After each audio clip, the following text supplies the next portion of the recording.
Hey guys, we're back at the Hardage residence. We just did this heat pump not too long ago.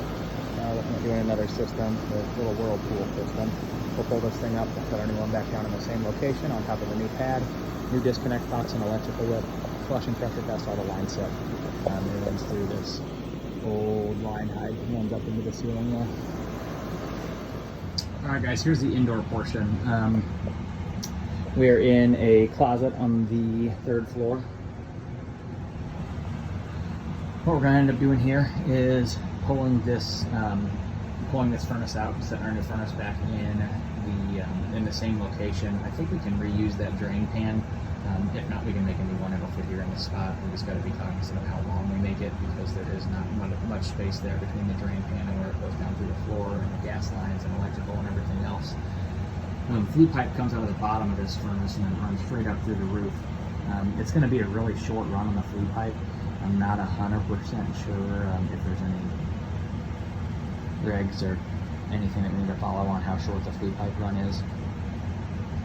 There's probably going to have to be a big trap on the flue pipe, kind of like there is right now, because of rain and how short of a run that is, unless we can go and take that flue pipe and turn it 90 degrees on the roof.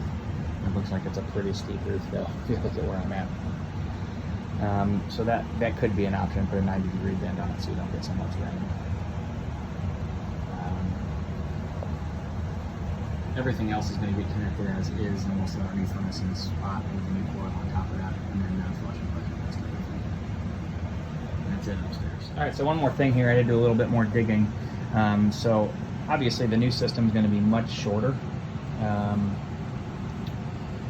New furnace is going to be much shorter. We'll set our coil on top of that, and I'm hoping on top of the coil we have enough space to tie into the supply plenum. And the way that supply plenum works is it actually comes off the back of the coil. I'll try to get an image of this if you can see it. So you can see right there that supply ductwork that comes right off the top, or the side of the coil. So that's going to be our biggest challenge, I think, getting connected back to that. That supply plenum actually comes through.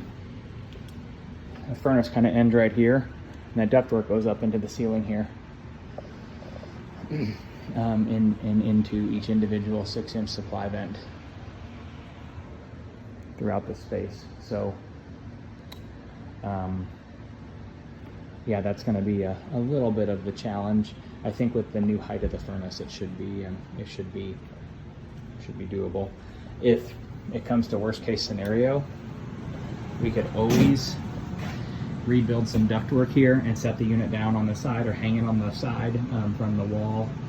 Probably setting it down on the ground would be the best, and then running our ductwork straight up the wall and into the plenum, and that would give us more space for our flue pipe. So set the unit on the ground, pan underneath the unit, have to rebuild our return over to the floor return here on that side.